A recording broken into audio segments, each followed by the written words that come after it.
मेरा नाम है मोहित और आपका स्वागत है हमारे YouTube चैनल हिस्ट्री चैंपियन में।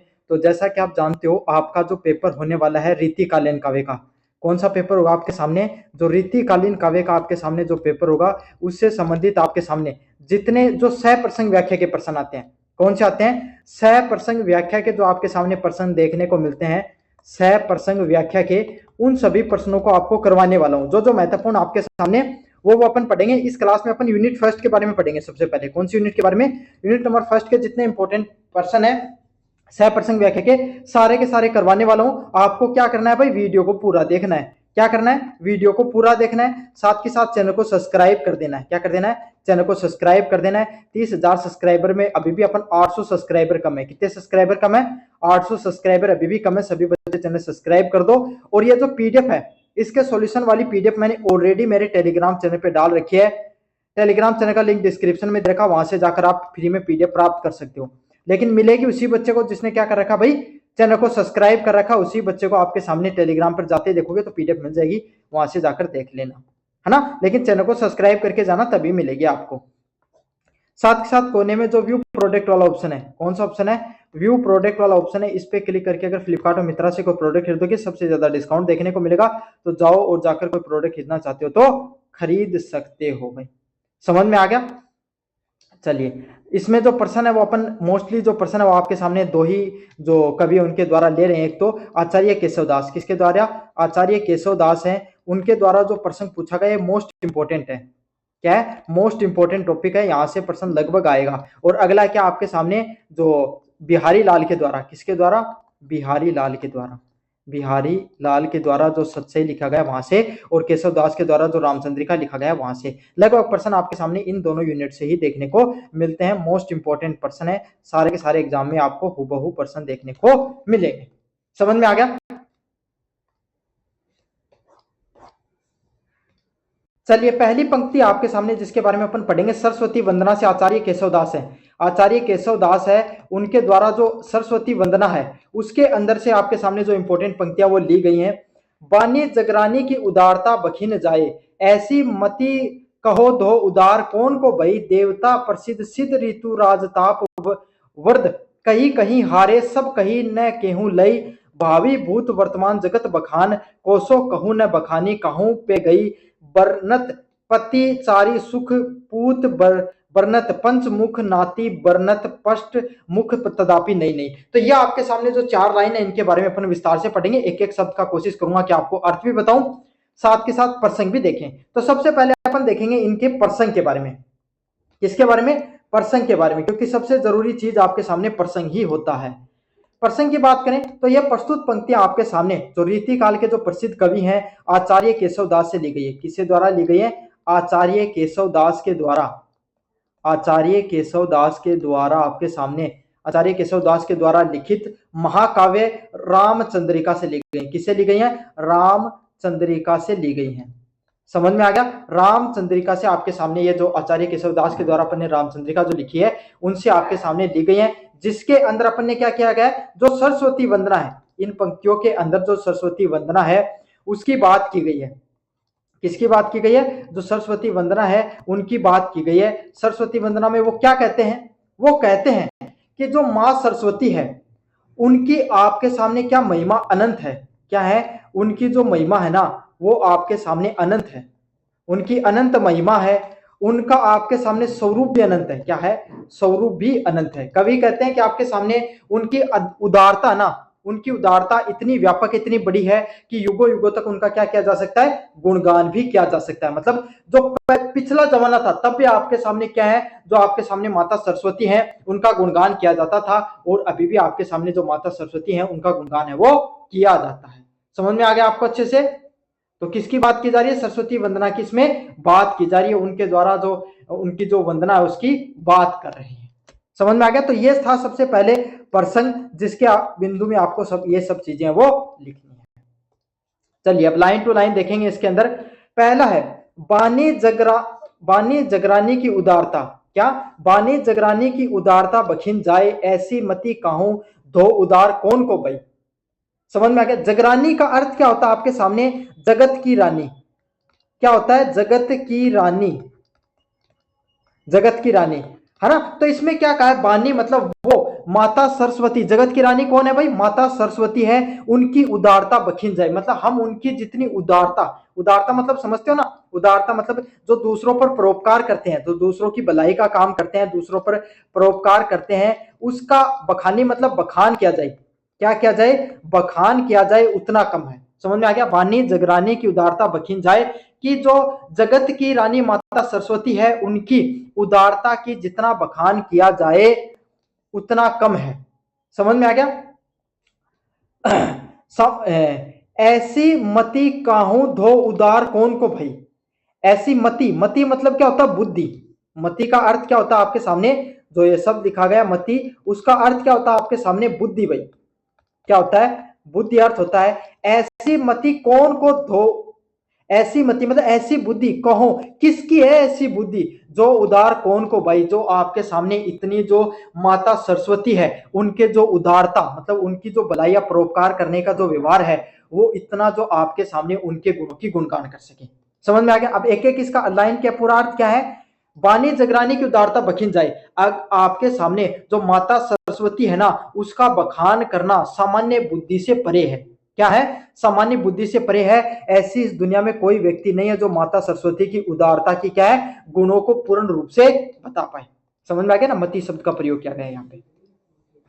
देवता प्रसिद्ध सिद्ध ऋतुराज ताप वर्द कहीं कहीं हारे सब कहीं न कहूं लय, मतलब अलग अलग शब्दों का प्रयोग किया गया। देवता मतलब जो देवता है, प्रसिद्ध सिद्ध ऋषिराज मतलब आपके सामने जो बड़े बड़े जो सिद्ध मुनि ऋषि ऋषि हुआ करते थे, जो तपवन के अंदर क्या, तपवन के अंदर आपके सामने जो खूब आपके सामने क्या करते हैं आपके सामने, जो ऋषि मुनि होते हैं जिन्होंने बहुत ज्यादा आपके सामने तप करते हैं, कहीं कहीं हारे सब कहीं न केहू लय, वो माता सरस्वती का गुणगान करते करते क्या गए हैं, हार गए हैं, क्या हो गए भाई, हार गए हैं। समझ में, हारे का अर्थ क्या होता है भाई, हार गए हैं, मतलब उनका, और सब कहीं न केहू लाई मतलब फिर भी माता सरस्वती है उनके पूर्ण गुणगान मतलब उनके जो गुणगान है, उनके जो व्यवहार है, उनकी उदारता का आपके सामने जो व्यवहार है, उनके गुणगान पूरे के पूरे नहीं कहे गए हैं। समझ में आ गया। तो पहली पंक्ति में यही है कि माता सरस्वती है उनकी आपके सामने क्या बोलते हैं, उनकी उदारता का बखान करने वाली बुद्धि संसार में कोई है नहीं। चाहे उनके बारे में देवताओं ने भी बहुत बखान किया, बड़े बड़े ऋषि मुनियों ने भी उनका बहुत बखान किया, उनके बारे में बहुत उनके गुणगानों की बारे में बताया है, लेकिन आपके सामने वो भी कहते कहते थक गए, फिर भी उनकी उदारता के बारे में सारी चीजों को वो नहीं बता पाए। समझ में आ गया। भावी भूत वर्तमान जगत बखानत है, केशोदास कहू न बखानी कहू न पाए, मतलब भावी भूत वर्तमान जगत को बखानन है,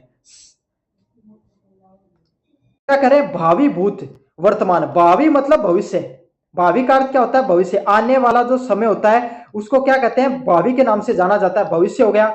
भूतकाल मतलब क्या, बीता हुआ काल, बीता हुआ जो कल है भूतकाल है आपके सामने वो, और वर्तमान, और क्या हो गया, वर्तमान, सबके अंदर मतलब आपके सामने, चाहे भूतकाल की बात कर लें, है ना, चाहे आपके सॉरी भविष्य काल की बात कर लें, चाहे भूतकाल की बात कर लें, चाहे वर्तमान की बात कर लें, जगत बखानत है, जगत मतलब ये संसार, ये संसार क्या कर रहा है, माता जो सरस्वती है उनकी आपके सामने जो बखान है वो लगातार कर रहा है, मतलब पहले भी भूतकाल में भी करते थे, वर्तमान में भी कर रहे हैं, और आगे आने वाले समय में भी सभी लोग माता सरस्वती का बखान करेंगे। केशोदास कहूं ने बखान कहूं पे गई, मतलब लेकिन केशवदास, केशवदास का अर्थ क्या होता है, केशवदास कहूं न बखानी, कहूं मतलब किसी से भी, किसी से भी, किसी से भी न बखानी कहूं पे गई, मतलब न मतलब नहीं, बखानी मतलब बखान करना, कहूं पे गई, सब के सब पहले भी लोग कह रहे थे, आज भी करें और आने वाले समय भी माता सरस्वती की सब गुणगान कहेंगे, लेकिन आज तक किसी के द्वारा माता सरस्वती का पूर्ण रूप से बखान है, पूर्ण रूप से उनकी जो आपके सामने महिमा है वो किसी भी व्यक्ति के द्वारा नहीं बताई गई है। समझ में आ गया, इतनी बड़ी आपके सामने क्या है, वो आपके सामने एक व्यक्तित्व है।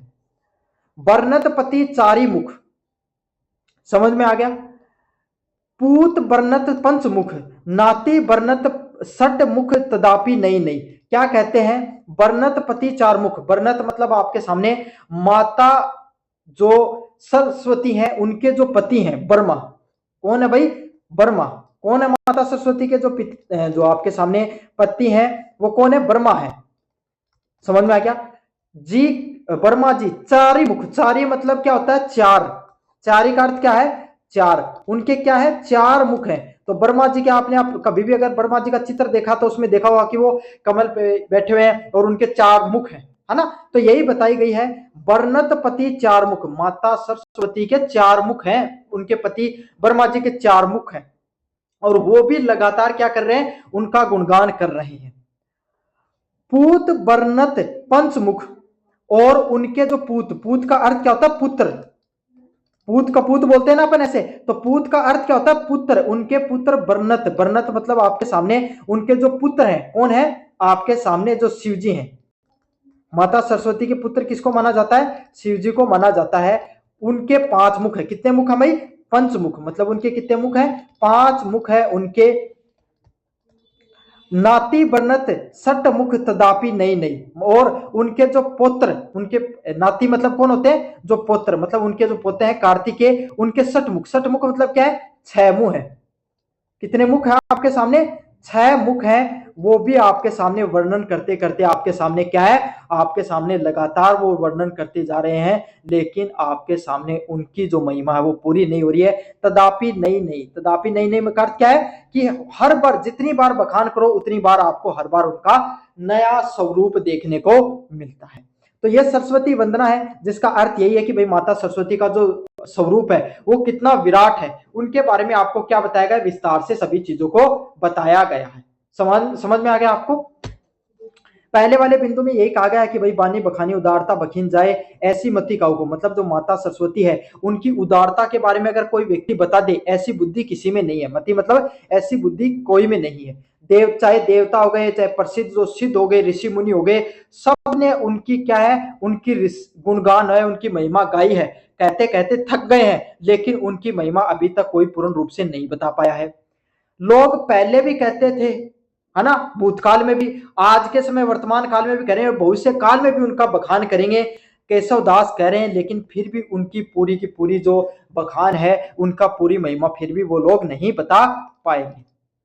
वर्णत पति, उनके जो चार मुख वाले जो पति भगवान ब्रह्मा है वो उनका बखान करते हैं। उनके पुत्र भगवान शिव उनका बखान करते हैं। उनके पुत्र कार्तिकेय, छह मुख उनके, वो भी बखान करते हैं। अब इस चीज के माध्यम से क्या बताया गया है कि भाई देखो उनके पति के चार मुख हैं, है ना, और भगवान शिव के पांच मुख हैं, है ना, और उनके पोते के छह मुख हैं।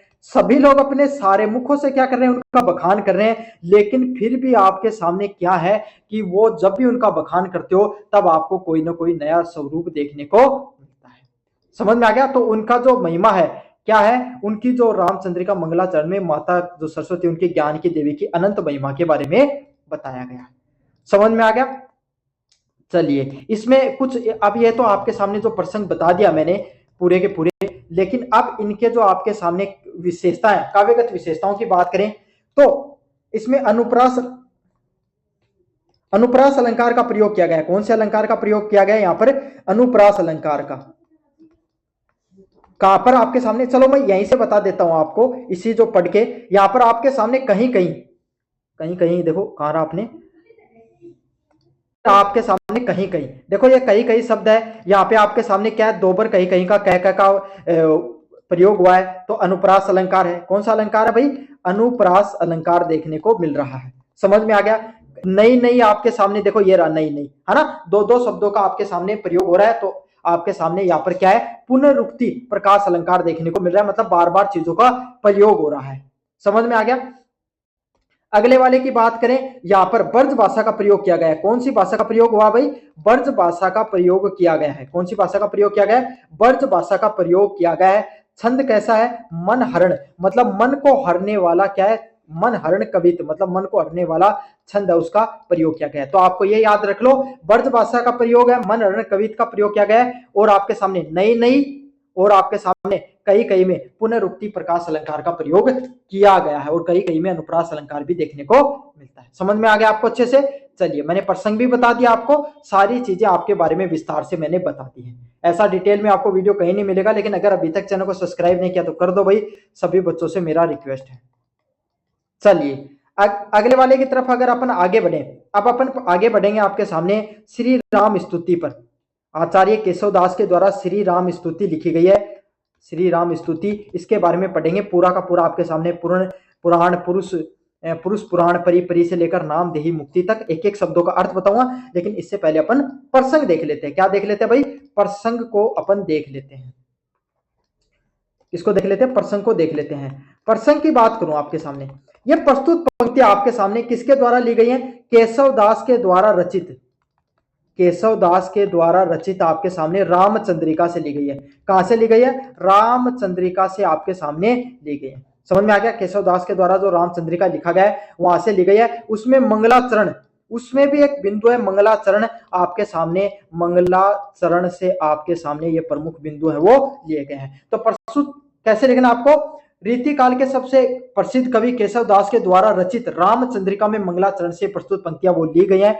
इसमें क्या क्या गया है? इसमें क्या कहा गया है? इसमें भगवान श्री राम के स्वरूप की स्तुति कर रहे हैं। परम ब्रह्मा, परम ब्रह्मा मतलब सबसे बड़े ईश्वर के रूप में उनका जो रूप स्वरूप है परम ब्रह्मा के रूप में, उसके स्वरूप की स्तुति कर रहे हैं। क्या कर रहे हैं? उनके स्वरूप की स्तुति कर रहे हैं, उनके बारे में बता रहे हैं।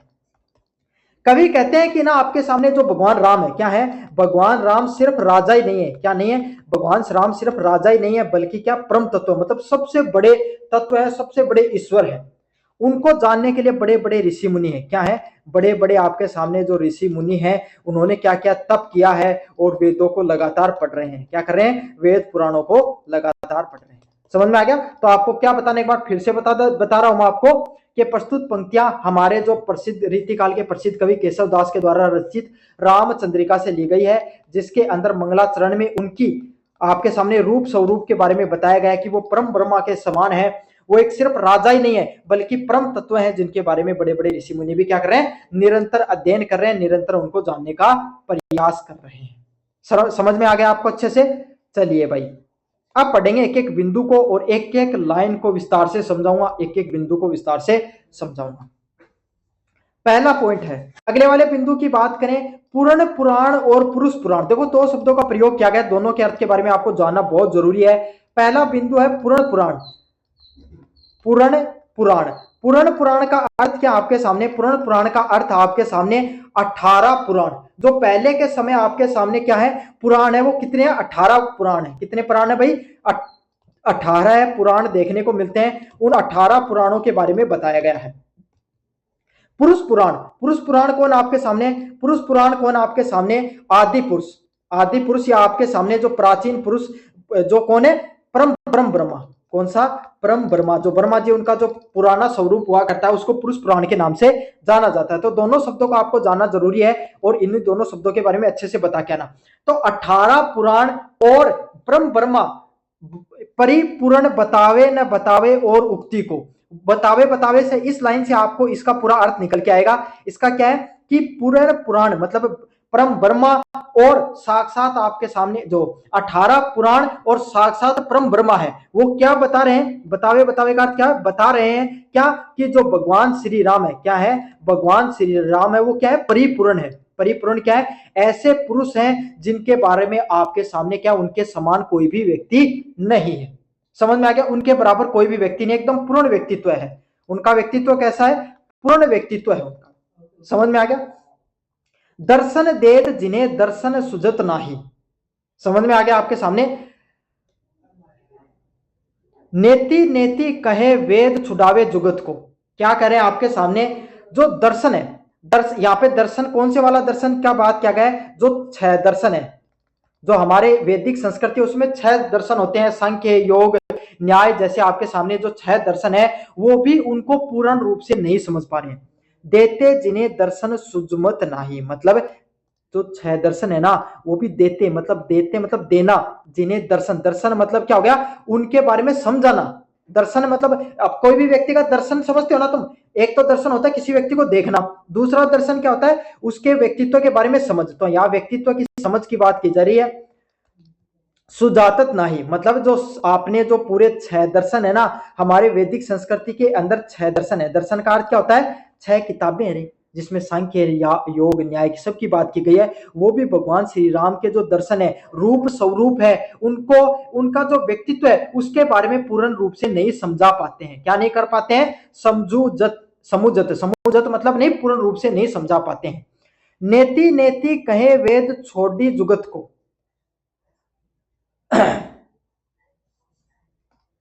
नेति नेति कहे वेद छोड़ी जुगत को। नेति नेति का अर्थ क्या होता है? नेति नेति का अर्थ होता है आपके सामने जिसका कोई अंत नहीं है। जिसका क्या है? कोई अंत नहीं। अंतहीन चीज होती है ना, जैसे ब्रह्मांड है, जैसे ब्रह्मांड है आपके सामने, वो अंतहीन चीज है। ऐसे आपके सामने तुलना की गई है, नेति नेति कहे वेद छाड़ी जुगत को। और वेद क्या कहते हैं आपके सामने? वेद कहते हैं कि भाई आपके सामने जो भगवान श्री राम है, उनका व्यक्तित्व क्या है? अंतहीन है। क्या है? अंतहीन है। और ये कहकर वो क्या कर देते हैं? अपनी जो जुगत है, उनकी जो समझ है, उसको वो छुटा लेते हैं, उसे पीछा छुटा लेते हैं। तो सीधी सीधी बात यही है कि भाई आपके सामने भगवान श्री राम का जो स्वरूप है वो इतना बड़ा है, जिसके बारे में ना तो दर्शन है वो बता पा रहे हैं, ना आपके सामने वेद है वो बता पा रहे हैं, है ना। वेद तो ये कह देते हैं कि वो उनका व्यक्तित्व कैसा है? अंतहीन उनका व्यक्तित्व है। समझ में आ गया आपको अच्छे से? जानी यही केशवदास अनुदत राम राम। समझ में आ गया? जानी यही केशवदास। केशवदास का अर्थ होता है केशवदास। और जानो, जानी मतलब जानकर, जानी मतलब जानकर, जानकर क्या करें? जानी यही केशवदास अनुदित राम राम। यही सब जानकर केशवदास है अनुदित राम राम। अनुदित मतलब क्या है? लगातार राम राम रटते रहते हैं। क्या करते रहते हैं? राम राम आपके सामने जो वो रटत करते रहते हैं। रटत कहत न ड्रत पुनरुक्ति को। और आपके सामने लगातार रटते रहते हैं। रटत रहत मतलब लगातार रटना, न डरना पुनरुक्ति को। पुनरुक्ति मतलब क्या होता है? बार बार बोलना। क्या करना? बार बार कोई भी चीज को बोलना, बार बार कोई भी चीज को बोलना। समझ में आ गया? तो वो आपके सामने लगातार भगवान श्री राम के बारे में अपना, उनका बखान है, गुणगान है, भगवान श्री राम का जो नाम स्वरूप है राम राम, उसको लगातार रटते रहते हैं। और वो उनकी पुनरुक्ति करने में, बार बार बोलने में डरते भी नहीं है। रूप देही अणिमा माही। रूप देही अणिमाही। अणिमाही क्या होती है? आपके सामने एक प्रकार की सिद्धि होती है। क्या होती है आपके सामने? अणिमाही एक सिद्धि होती है। क्या होती है आपके सामने? एक सिद्धि होती है। अगर आप भगवान श्री राम के रूप देही, रूप दे, रूप मतलब रूप स्वरूप, आपका रंग रूप होता ना वो, देही मतलब शरीर, अनुमाई मतलब सिद्धि। तो अगर आप भगवान श्री राम के रूप स्वरूप को देख लेते हो ना, तो आपको अणिमा जैसी सिद्धि है वो प्राप्त हो जाती है। गुण देही गरिमाही। अगर आप आपके सामने उनकी लगातार गुणगान करते रहते हो, क्या करते रहते हो? भगवान श्री राम का लगातार गुणगान करते रहते हो, तो क्या होता है? आपको गरिमा जैसी, कैसी सिद्धि? गरिमा जैसी आपके सामने जो सिद्धि है वो मिल जाती। नाम देही मुक्ति। और भगवान श्री राम का लगातार नाम जप, राम राम राम राम राम राम जपते रहे, तो आपको क्या होगा? ये जो शरीर है, देही मतलब शरीर, ये जो आपका शरीर है, जिसका भगवान, जो अपना वैदिक धर्म में यही माना गया, या हिंदू धर्म में यही माना गया कि इंसान का शरीर बार बार क्या लेता है? आपके सामने जन्म लेता है। उससे क्या हो जाएगा? आपको जन्म मरण से मुक्ति मिल जाएगी। समझ में आ गया? तो ये सब कहा गया है भाई केशवदास के द्वारा, आचार्य केशवदास के द्वारा राम स्तुति में। मतलब एक बार फिर से सारा रिवाइज करवा देता हूं कि पूर्ण पुराण, पूर्ण पुराण मतलब आपके सामने 18 पुराण, और आपके सामने साक्षात ब्रह्मा है, वो भी पूरी बातें नहीं बता पाते हैं आपके सामने भगवान श्री राम के बारे में। तो पुराणों को सबसे बड़ा महाकाव्य माना गया है, वो भी नहीं बता पा रहे हैं। और भगवान ब्रह्मा, जिन्होंने खुद ने सृष्टि का निर्माण किया है, वो खुद भगवान श्री राम के बारे में नहीं बता पा रहे हैं। वो इतने बड़े व्यक्तित्व हैं, उनके बारे में बताया गया है। अगला क्या है? दर्शन देत जिन्हें दर्शन सुजात नहीं। दर्शन, अब देखो ये बहुत इंपॉर्टेंट है। दर्शन का अर्थ काफी लोग क्या समझ लेंगे? किसी को देखना है, समझना, ये नहीं है। जो दर्शन होते हैं ना, हमारे वैदिक संस्कृति में महाकाव्य 6 दर्शन, तो वो भी पूरी तरीके से नहीं समझ पा रहे हैं भगवान श्री राम को। और वेद तो ये कहकर छोड़ देते हैं नेति नेति। नेति नेति मतलब क्या है? उनकी पर्सनैलिटी तो अंत है, अंतहीन है, कोई अंत ही नहीं है उनका। समझ में आ गया? जानिए केशवदास। और ये सब बातें जानकर केशवदास खुद को कहते हैं, मैं तो लगातार राम राम रटता रहता हूं। क्या करता रहता हूं? लगातार राम राम रटता रहता हूं। और बार बार, पुनरुक्ति मतलब बार बार बोलने से फिर भी मैं नहीं डरता हूं, मतलब मैं लगातार भगवान श्री राम के बारे में बोलता हूं। अब अगली लाइन में क्या बता रहे हैं कि अगर भगवान श्री राम के बारे में अगर आप स्तुति करोगे तो आपको क्या क्या मिलेगा? अगर उनका रूप दर्शन कर लेते हो तो अणिमाही सिद्धि मिलेगी। गुणगान करते रहते हो भगवान श्री राम का, भगवान श्री राम ने ये किया, भगवान श्री राम के द्वारा ये किया गया, ये किया गया, तो उनको आपको गरिमा नामक सिद्धि मिलेगी। और लगातार नाम जप करोगे तो मुक्ति नामक सिद्धि मिलेगी। क्या मिलेगी? इंसान को जन्म मरण से मुक्ति मिलती है। समझ में आ गया? तो यही आपके सामने जो 4 बिंदु है वो आपके सामने चारों की चारों लाइनों को मैंने विस्तार से समझा दिया है। समझ में आ गया? चलिए अब इसका क्या देखेंगे अपन, इसका काव्यगत विशेषताओं की बात करें तो यहां पर एक तो अनुप्रास अलंकार का प्रयोग हुआ है। कौन से अलंकार का? अनुप्रास अलंकार का प्रयोग हुआ है। जैसे कि यहां पर पुराण पुराण है ना, और राम राम शब्द है, यहां पर अनुप्रास अलंकार का प्रयोग हुआ है। दर्शन शब्द है, ये देखो दर्शन शब्द है, यहां से क्या है? यमक अलंकार का प्रयोग हुआ है। कौन से अलंकार का प्रयोग हुआ है? यमक अलंकार का। यहाँ पे यमक अलंकार में कोई भी एक शब्द के 2 अर्थ निकलते हैं। समझ में आ गया? तो यहाँ पर 2 अर्थ निकल रहे हैं। एक तो निकल रहा है दर्शन का, जो 6 दर्शन है वो निकल रहा है। दूसरा अर्थ क्या निकल रहा है? साक्षात्कार। कोई भी व्यक्ति को आप सीधा का सीधा देख लेते हो ना, वो। तो यहाँ पर यमक अलंकार का प्रयोग हुआ दर्शन के अंदर। मतलब अगर आप भगवान श्री राम के दर्शन देखकर भी पूर्ण रूप से नहीं समझ पाओगे, या इसका दूसरा अर्थ यही भी निकल सकता है कि जो 6 दर्शन है वो भी उनके बारे में पूर्ण रूप से नहीं बता पाते, तो यमक अलंकार का प्रयोग किया गया है। जैसा कि आपको पता है केशवदास के द्वारा जो भी साहित्य लिखा गया वो ब्रज भाषा में लिखा गया था। कौन सी भाषा में? ब्रज भाषा में लिखा गया। तो ये भी बिंदु लिख सकते हो। और मन हरण कवित है वो छंद का प्रयोग किया गया। ये पॉइंट लिखो तो लिख देना, वरना रहने देना। समझ में आ गया ना आपको अच्छे से? हर एक एक बिंदु को बार बार समझाया मैंने, अच्छे से समझ लेना। चलिए अगले वाले बिंदु की तरफ अगर अपन आगे बढ़ेंगे, कौन सा जो आपके सामने है वो लिखी गई है किसके द्वारा? अगली वाली जो लाइनें हैं वो है केशवदास के द्वारा लिखी गई हैं। विप्रभ श्रृंगार के अंदर केशवदास के द्वारा जो लिखी गई हैं। निसी बासर वस्तु विचारक के उर अंतर प्रेम प्रगाढ़ बडो, वन ही घर है घरी वन है, नाही भेद कछु नाही मन माही रहे। समझ में आ गया? इसमें आपके सामने सबसे पहले सह प्रसंग को देखेंगे। क्या देखेंगे भाई? सह प्रसंग को आपके सामने देखने का प्रयास करेंगे। क्या कहा गया है इसमें? प्रसंग की बात करें सबसे पहले किसकी बात करें? प्रसंग की बात करें भाई। प्रसंग की बात करें तो यह प्रस्तुत पंक्तियां आपके सामने वही बात है, केशवदास के द्वारा ली गई है। किसके द्वारा ली गई है? केशवदास के द्वारा रचित आपके सामने काव्य से ली गई है। यहाँ पे भगवान, ये जो केशवदास वो प्रेम के बारे में बता रहे हैं। क्या बता रहे हैं? प्रेम के बारे में बता रहे हैं कि प्रेमी है वो आपके सामने जब प्रेम करता है तो उसकी प्रेम भावना कैसी होती है। क्या होती है? उसकी प्रेम भावना कैसी होती है। और जो अपने जो दूसरे व्यक्तित्व से प्रेम में जब दूसरे व्यक्ति से विछड़ता है तो उस व्यक्ति उसके जो विरह है, जो बिछड़ने की जो अवस्था होती है, विरह की अवस्था, उस समय उसकी मन की भावना कैसी होती है। समझ में आ गया? मन की भावना कैसी होती है उसके बारे में बता रहे हैं। समझ में आ गया? तो प्रस्तुत पंक्तियां केशवदास के द्वारा रचित की गई है जिसमें प्रेम भावना के बारे में बताया जा रहा है। और जब व्यक्ति विरह की अवस्था में होता है तो उसकी मन भावना, क्या मन के अंदर कैसी भावना होती है उसके बारे में वो विस्तार से बता रहे हैं। समझ में आ गया आपको अच्छे से? चलिए अब आपके सामने जो प्रत्येक बिंदु है उसके बारे में अपन विस्तार से देखेंगे। पहला बिंदु है निसी बासर। क्या कह रहा है पहला बिंदु? निसी बासर वस्तु विचारणी के। कवि कह रहे हैं निसी मतलब क्या होता है आपके सामने? निसी, यहां पे एक शब्द है निसी। तो दूसरा देखते हैं, ये भी सही नहीं है। हाँ ये सही है ना? यहां पर एक शब्द का प्रयोग किया गया निसी। निसी का अर्थ क्या आपके सामने? निसी का अर्थ है, जो निसी शब्द है इसका अर्थ क्या होता है? रात। क्या है? रात। एक एक बिंदु को देखो समझना जरूरी है। क्या? एक एक बिंदु को समझना जरूरी है। यहां पर निसी का अर्थ है रात, और बासर का अर्थ होता है दिन। बासर का क्या अर्थ होता है? बासर का अर्थ होता है दिन। समझ में आ गया? तो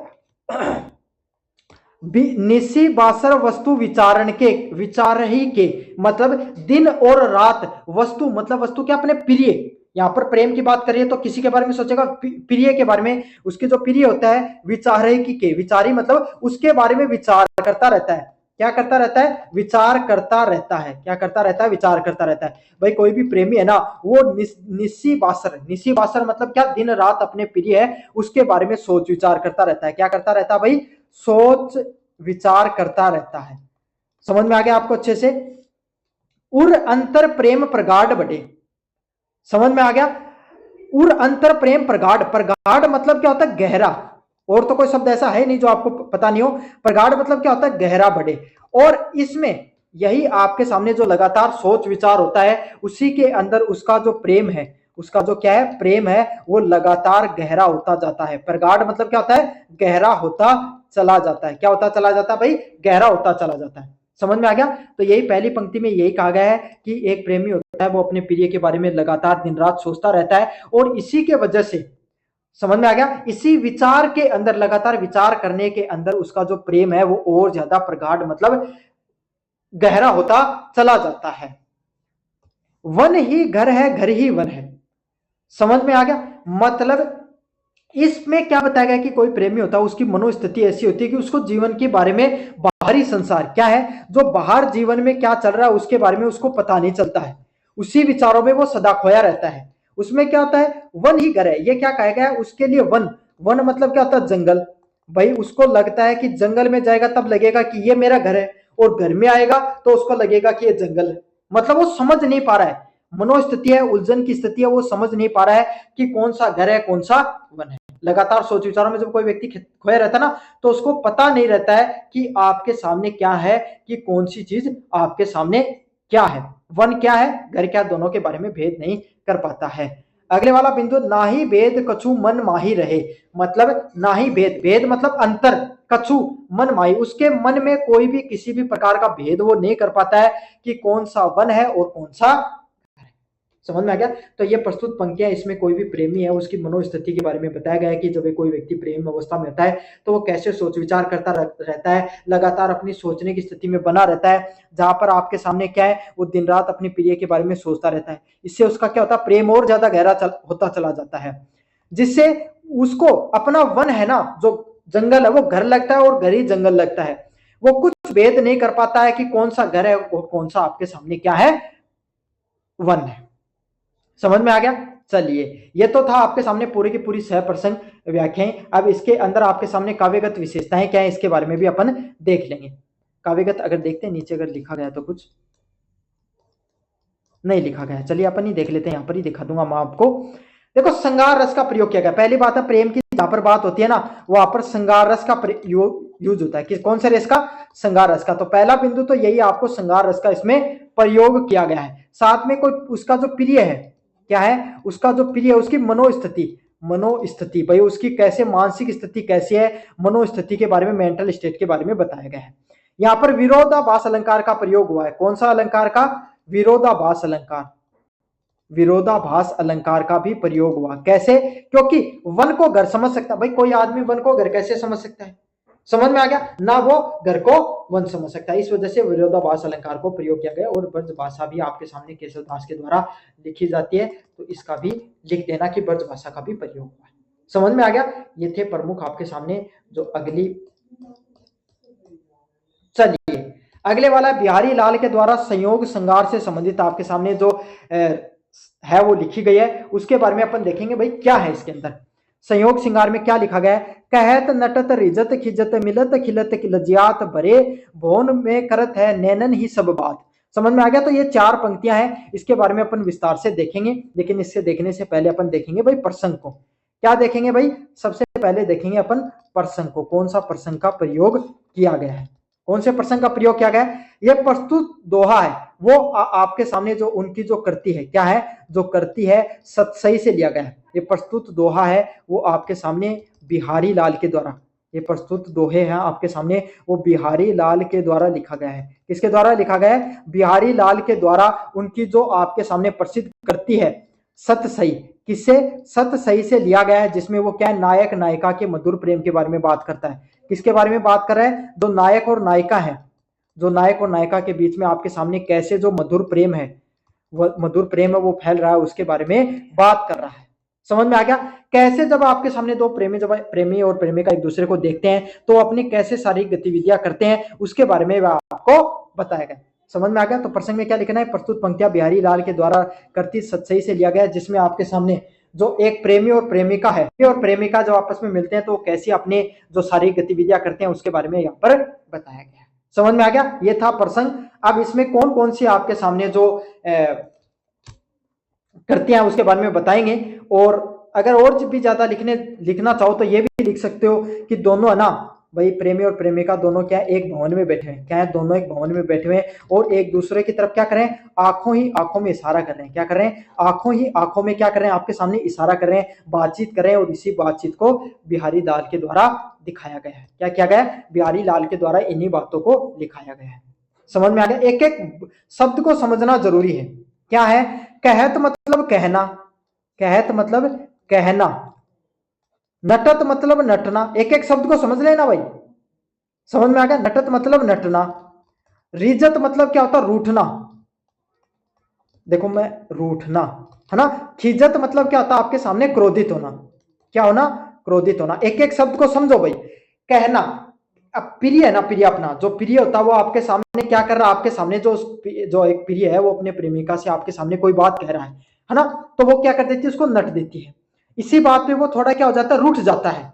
समझ में आ गया, क्या हो जाता है, थोड़ा सा आपके सामने रूठ जाता है, क्रोधित हो जाता है, सॉरी रूठ जाता है। एक मिनट रुकिए। रिजत मतलब क्या होता है भाई, आपके सामने थोड़ा सा क्या होता है, प्रसन्न हो जाता है ना। फिर से पंक्तियों को बताता हूं, थोड़ी सी पंक्तियां गलत हो गई। कहत मतलब कोई एक प्रेमी है, वो अपने प्रेमिका से कोई बात कह रहा है, जब कहता है तो वो उनको देखकर क्या हो जाती है, नटत। नटत का अर्थ नटना नहीं, यहाँ पर होता है कि वो अपना थोड़ा सा मतलब शर्मा जाना, या थोड़ा सा जो आप कोई व्यक्ति को, दूसरे वाले व्यक्ति को अगर आपको कोई बात कहें और आपसे थोड़ा शर्मा जाते हैं उस भाव में, ये सब देखकर आपके सामने क्या हो जाता है, वो थोड़ा सा प्रसन्न हो जाता है। और इस प्रसन्नता को देखकर आपके सामने जो उसकी प्रेमिका वो थोड़ी सी क्या हो जाती है, क्रोधित हो जाती है। क्या हो जाती है, क्रोधित हो जाती है। मिलन खिलत लज्जात है, मिलन मतलब क्या होता है, आपके सामने मिलना, खिलत मतलब प्रसन्न होना, और लज्जात मतलब फिर से लज्जित होना। जब वो आपस में फिर एक दूसरे के पास बैठे हुए हैं, जब वो आपस में मिलते हैं, आप एक दूसरे के करीब आते हैं, जब वो मिलते हैं तो क्या हो जाते हैं, खिल जाते हैं। खिल जाना मतलब क्या होना, प्रसन्न होना। जो प्रेमिका वो एकदम से उसको देखकर क्या हो जाती है, प्रसन्न हो जाती है। और लज्जात मतलब क्या हो जाती है, उसको शर्म आ जाती है। क्या आ जाती है भाई, शर्म आ जाती है। समझ में आ गया। तो यही है कहत मतलब, जो पहले वो कोई प्रेमी अपनी प्रेमिका से कोई बात कहता है तो वो थोड़ी सी शर्मा जाती है, फिर यही देखकर जो प्रेमी वो खुश हो जाता है, और ये बात देखकर प्रेमिका वो थोड़ी सी क्या हो जाती है, नाराज हो जाती है कि भाई तुम मेरी ऐसी अवस्था देखकर क्यों प्रसन्न हो रहे हो। फिर वो जब एक दूसरे से मिलते हैं, करीब आते हैं, तो वो दूसरे से प्रसन्न हो जाते हैं, और प्रेमिका उसको थोड़ी सी क्या हो जाती है भाई, शर्म भी आ जाती है। भरे भवन में करते हैं, भरे भवन, भवन मतलब क्या होता है, भवन। भवन का अर्थ क्या, आपके सामने भवन है। भरे भवन में आपके सामने सारी की सारी गतिविधियां वो चल रही हैं, नैनन ही करे सब बात है। और एक दूसरे में क्या करें, नैनन मतलब आंख ही आंख में क्या कर रहे हैं, आंखों ही आंखों में एक दूसरे से क्या चल रही है, बातें चल रही हैं। आंखों ही आंखों में एक दूसरे से क्या चल रही है भाई, बातें हैं वो चल रही है। समझ में आ गया आपको अच्छे से। तो ये है आपके सामने जो प्रस्तुत पंक्तियां। काव्यगत विशेषताओं की बात करें तो यहाँ पर आपके सामने जो श्रृंगार रस है, कौन सा रस है, श्रृंगार रस का प्रयोग किया गया है। समझ में आ गया, काव्यगत विशेषताएं यही है कि इसमें श्रृंगार रस का प्रयोग किया गया है। अलग अलग प्रकार की क्रियाएं दिखाई गई है, क्या दिखाई गई है, अलग अलग क्रिया है जो प्रेमी और प्रेमिका के बीच में जो अलग अलग प्रकार की जो क्रियाएं हैं वो चल रही है, वो दिखाई गई है। कैसी भाषा का प्रयोग किया गया है, जो संकेतात्मक भाषा का प्रयोग करें, और यहाँ पर भी वर्त भाषा का यहाँ पर प्रयोग हुआ है। तो ये है आपके सामने कुछ प्रमुख आपके सामने जो है पंक्तियां, उसके बारे में प्रयोग किया गया है। कुछ चीजों के बारे में आपको बता देता हूं, एक मिनट रुकिए। यहाँ पर जो रीतिकालीन शिल्प कला है उसके बारे में अपन कुछ चीजें इंपॉर्टेंट देख लेते हैं। अनुप्रास अलंकारों का बहुत प्रयोग होता है। अनुप्रास अलंकार क्या होता है, आपके सामने कोई भी शब्दों का जहां पर बार बार प्रयोग किया जाता है उसको अनुप्रास अलंकार के नाम से जाना जाता है। पहले वाले के अंदर कहीं कहीं और पुराण है, उसमें अनुप्रास अलंकार है, उसका क्या किया गया है, प्रयोग किया गया है। पुनरुक्ति प्रकाश अलंकार, जिसमें अर्थ बदले बिना शब्दों का दोहराव, मतलब सेम ही शब्द है ना, एक दो शब्द हैं जिनको बार बार प्रयोग किया गया, दोनों का सेम अर्थ निकल के आता है, उसको क्या कहा जाता है, पुनरुक्ति प्रकाश अलंकार के नाम से जाना जाता है। जैसे नई नई राम राम है, यहाँ केशव दास ने क्या है, नई नई मतलब नया नया, राम राम मतलब भगवान श्री राम के बारे में बताया।